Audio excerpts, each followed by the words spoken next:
Hey there, my name is Tobin Carpenter and I'm an MSP consultant at Provile Technologies.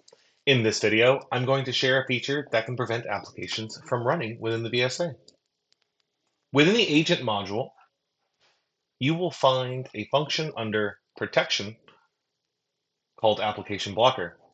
This function allows you to select machines and apply a block that prevents a named application from running. Let's select our machine here and let's enter the name of our application. In this case, we're going to do spacemonger.exe. Select block, and you'll see that the application is now being blocked.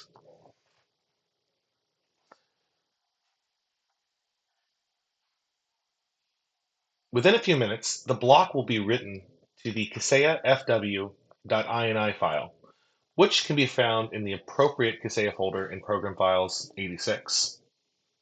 Let's show you that. So here's our file right here. Let's open it. Let's scroll to the bottom, and you will see that spacemonger.exe has been added to this list.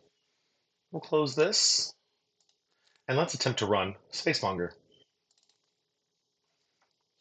When you attempt to run an application that's being blocked through Kaseya, you will get this error.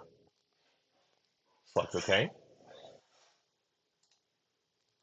Now, if you want to remove that application, go back to the agent module and the application blocker function, select the machine, select unblock, select the application that you wish to unblock, select unblock again,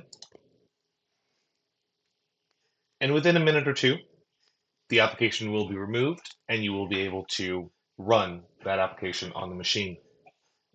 It should be noted that if someone was to change the name of that executable, it would run.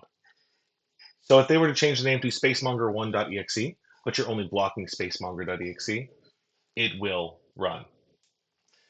This can also be configured using a policy that you can apply on a global or a specific view within the environment. Fast and easy today. Thanks for watching. We post a new video every week to share our knowledge on Kaseya, ConnectWise Automate, ConnectWise RMM, Data RMM, and more. Let us know if there's something you'd like to see.